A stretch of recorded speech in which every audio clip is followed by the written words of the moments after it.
Halo semuanya, selamat datang kembali ke channel ini dan aku harap kalian semua baik-baik saja. Di video kali ini kita akan membahas kasus yang cukup mengerikan yang dialami oleh Phoenix Victoria Hope Sinclair yang lahir pada tanggal 23 April tahun 2000 di Manitoba, Kanada dari pasangan Samantha Kimes dan Steve Sinclair. Tapi tidak lama setelah Phoenix lahir, CFS atau Layanan Anak dan Keluarga memindahkan Phoenix karena pasangan itu dianggap tidak siap untuk menjadi orang tua, mengingat mereka pernah memiliki riwayat kekerasan sebelumnya. Para pekerja sosial itu juga melihat kalau saat itu Samantha tidak memiliki tempat tidur bayi atau perlengkapan bayi lainnya. Jadi itu sangat jelas kalau mereka benar-benar tidak siap merawat Phoenix. Dan hal itu juga terlihat pada saat para pekerja memindahkan Phoenix ke panti asuhan. Samantha hanya menunjukkan sedikit emosi. Dia tidak terlihat sangat marah saat dia harus dipisahkan dengan putrinya.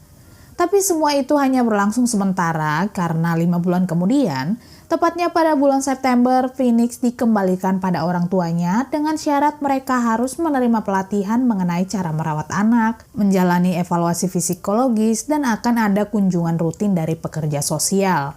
Tapi sayangnya, rencana ini tidak pernah dilaksanakan sampai akhirnya pekerja sosial kehilangan semua kontak dengan Samantha dan juga Steve Sinclair selama 4 bulan. Lalu pada bulan Februari tahun 2001, Dinas Sosial kembali membuat rencana lain, dengan begitu mereka bisa mengawasi keluarga ini. Tapi sayangnya, rencana pengawasan itu tidak juga dilaksanakan. Pada bulan Maret tahun 2001, Samantha kembali melahirkan seorang anak perempuan yang diberi nama Echo Sinclair. Tapi tidak lama setelah Echo lahir, pasangan ini memilih untuk berpisah dan Steve Sinclair lah yang merawat kedua putrinya itu.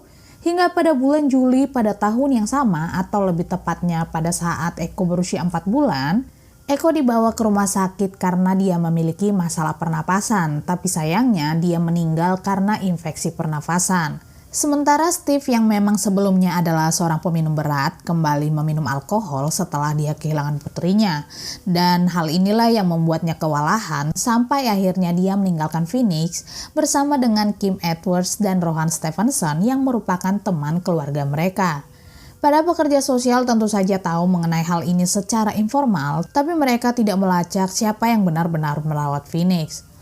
Lalu pada bulan Oktober tahun 2001, pekerja sosial memutuskan untuk menutup file Phoenix Sinclair, meskipun tidak ada yang melihat Phoenix selama berbulan-bulan, hingga pada bulan Februari tahun 2003, file Phoenix dibuka kembali setelah Phoenix dirawat di rumah sakit. Pihak medis juga bilang kalau mereka menemukan sepotong styrofoam bersarang di hidungnya selama 4 bulan dan mereka tidak tahu apakah ayahnya akan memberinya antibiotik atau tidak karena saat itu hidungnya sudah mengalami infeksi.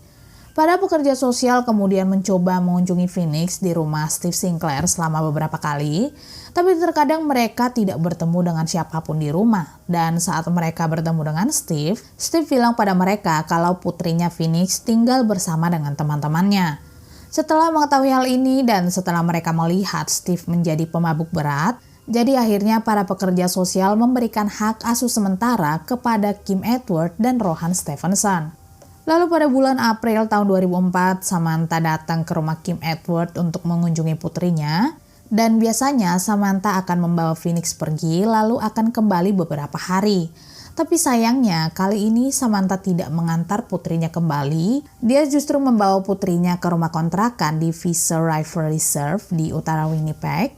Dia tinggal di sana bersama dengan seorang pria yang bernama Carl Wes McKay yang merupakan pacar Samantha sekaligus seorang pria yang ternyata memiliki riwayat kekerasan dalam rumah tangga dan juga seorang pecandu alkohol. Sementara Steve Sinclair saat itu memutuskan untuk meninggalkan kota tersebut dan memulai kehidupan barunya di Ontario. Bersama dengan McKay, Samantha mencoba memulai kehidupan baru mereka. Mereka juga tidak hanya merawat Phoenix, tapi juga anak Samantha dari hubungan sebelumnya dan 2 putra McKay yang juga dari hubungan sebelumnya. Setelah beberapa bulan Phoenix hilang dari radar dinas sosial, mereka akhirnya bisa melacak keberadaan Samantha dan para pekerja sosial datang berkunjung. Tapi saat itu mereka hanya bertemu dengan McKay di sana, lalu McKay memberitahu mereka kalau Samantha dan Phoenix sedang tidak ada di rumah. Saat itu para pekerja sosial menyadari kalau McKay juga ternyata tinggal di rumah itu, di mana dia pernah melakukan KDRT di masa lalu. Kemudian pada bulan Desember tahun 2004, Samantha dan McKay menyambut kelahiran anak pertama mereka. Lalu di awal tahun 2005, salah seorang tetangga mencoba menghubungi dinas sosial selama beberapa kali setelah dia melihat bagaimana Samantha dan McKay memperlakukan Phoenix, termasuk melakukan pekerjaan rumah tangga yang seharusnya dikerjakan oleh Samantha. Dan tetangga ini juga melihat mereka mencukur habis rambut Phoenix sampai-sampai orang-orang berpikir kalau Phoenix adalah anak laki-laki.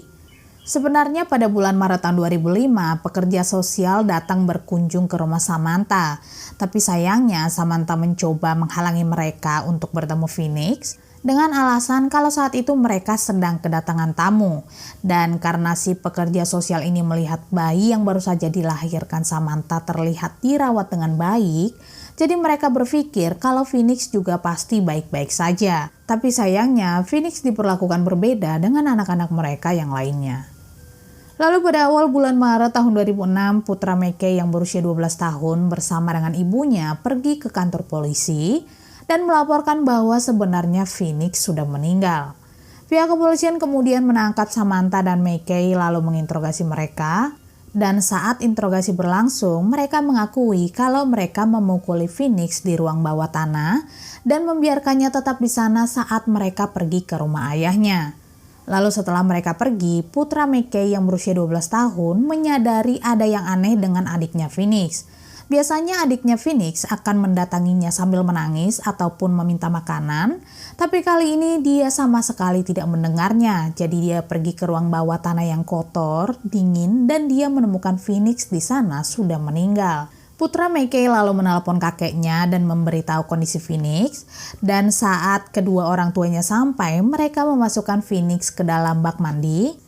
Mereka mencoba menghidupkannya kembali. McKay juga mencoba melakukan CPR, tapi sayangnya hal itu tidak berhasil.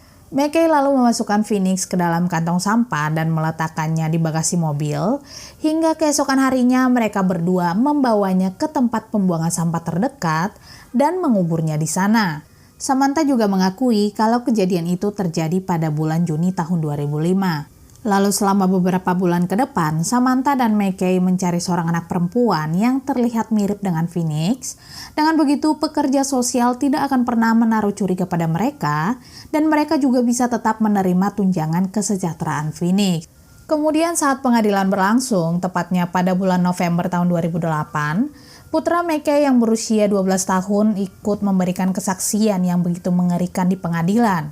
Dia menggambarkan bagaimana McKay memainkan sebuah permainan yang disebut permainan cekik ayam, di mana McKay memegang leher Phoenix dan mengangkatnya dari tanah sampai dia tidak sadarkan diri, lalu melemparkannya kembali ke tanah. Dia juga bilang kalau saat Phoenix pergi keluar untuk membuang sampah, McKay akan menembak Phoenix dengan menggunakan pistol BB atau senapan angin hanya untuk bersenang-senang. Sambil menangis, Phoenix mencoba menghindari tembakan tersebut dan ibunya Samantha benar-benar tidak melindunginya sama sekali. Hal mengerikan ini ternyata tidak sampai di situ saja. Anak laki-laki itu juga mengungkapkan kalau kedua orang tuanya sering menempatkan Phoenix di ruang bawah tanah, jadi dia jarang melihatnya makan, minum, atau menggunakan kamar mandi. Dan kalau mereka ketahuan memberikan makanan pada Phoenix, Samantha biasanya akan memarahi mereka.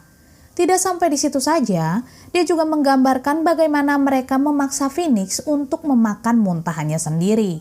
Kekejaman ini ternyata terus berlanjut sampai pada bulan Juni tahun 2005, di mana Samantha dan McKay melewati Phoenix bolak-balik, lalu bergantian memukulinya. Saudara laki-laki Phoenix itu juga bilang kalau dia melihat ayahnya memberikan pukulan terakhir, di mana kepalanya terbentur ke lantai beton. Dan setelah mereka melakukan tindakan yang mengerikan itu, mereka pergi ke rumah kakeknya. Bahkan saat mereka kembali, dia tidak melihat adanya kesedihan di wajah kedua orang tuanya. Dia juga tidak melihat mereka meneteskan air mata atau apapun, dan mereka benar-benar tidak peduli dengan apa yang mereka lakukan. Sebelumnya, tim penyidik sudah menggali kuburan dangkal di mana mereka menguburkan Phoenix, dan mereka memang menemukan kerangka atau sisa-sisa dari Phoenix meskipun beberapa bagian tulangnya telah menyebar di sekitar area tersebut. Lalu sisa kerangka tersebut diperiksa oleh seorang antropolog biologi, dan pada saat pengadilan berlangsung, dia bilang bahwa sekitar sebulan sebelum Phoenix meninggal, dia sudah mengalami patah tulang di sekujur tubuhnya. Ada patah tulang yang baru maupun patah tulang yang lama, dan ada beberapa tulang yang belum sempat sembuh tapi kemudian patah lagi. Saat pengadilan berlangsung, pasangan Samantha dan McKay tidak seperti sebelumnya, di mana mereka sangat kompak menyiksa Phoenix. Kali ini mereka saling menyalahkan satu sama lain. Pengacara Samantha mengklaim kalau McKay lah yang memaksa Samantha untuk menyiksa putrinya sendiri. Dia juga bilang kalau McKay adalah pria yang kejam dan dia membenci Phoenix karena dia bukan anak kandungnya. Sementara pengacara McKay mengklaim kalau kliennya telah dimanipulasi oleh Samantha dan dalam rumah tangga mereka, Samantha lah yang paling dominan. Dia juga bilang kalau Samantha sama sekali tidak peduli dengan putrinya, dia adalah wanita berhati dingin dan dia tidak memiliki perasaan sama sekali. Tapi sayangnya hal itu sama sekali tidak berpengaruh pada putusan pengadilan dan mereka tetap divonis bersalah atas pembunuhan tingkat pertama dan mereka berdua dijatuhi hukuman penjara seumur hidup tanpa adanya pembebasan bersyarat selama 25 tahun. Putusan ini ternyata membuat McKay sangat terguncang. Dia juga meminta maaf kepada pengadilan atas apa yang dia lakukan. Tapi berbeda dengan Samantha yang justru terlihat tenang, dia tidak menunjukkan emosi sama sekali dan dia hanya menyangkal pernyataan yang dia berikan sebelumnya. Pihak Samantha dan McKay juga mencoba mengajukan banding dengan alasan bahwa mereka seharusnya diadili secara terpisah dan mereka juga sebenarnya tidak bermaksud untuk melenyapkan Phoenix. Tapi sayangnya pihak pengadilan menolak semua alasan banding yang diajukan oleh masing-masing terdakwa. Sementara CFS Manitoba harus menerima banyak kritik dari masyarakat karena telah melewatkan tanda peringatan, menutup kasusnya beberapa kali, bahkan mereka pergi tanpa melihat Phoenix. Penyelidikan juga dilakukan terhadap CFS bahkan sampai menghabiskan biaya yang cukup besar. Kemudian di akhir penyelidikan, pihak berwenang mengatakan bahwa lembaga kesejahteraan anak harus menilai keselamatan, kesejahteraan anak dan perlu melakukan kontak tatap muka. Kasus ini tentu saja menarik banyak perhatian orang-orang, apalagi saat mereka tahu kalau Samantha sama sekali tidak menyesali perbuatannya. Dan pengadilan juga memutuskan kalau Samantha dipenjara dan dia sama sekali tidak dinyatakan gila secara mental. Hal ini tentu saja membuat orang-orang bertanya-tanya bagaimana bisa Samantha memukuli putrinya terus-menerus, bahkan sampai menghilangkan nyawanya. Well, kita tidak pernah tahu kenapa, tapi yang perlu kalian tahu kalau Samantha juga dulunya memiliki nasib yang sama seperti putrinya Phoenix. Dia juga diawasi oleh dinas sosial, dan kebencian yang dia berikan pada putrinya adalah hasil dari apa yang dia alami sejak kecil. Samantha membenci dirinya sendiri dan melepaskan kebencian itu pada putrinya, meskipun tidak ada yang tahu apa yang pernah dia alami sebelumnya. Anyway, terima kasih banyak telah menonton video ini dan aku harap kalian menyukainya dan sampai jumpa di video selanjutnya.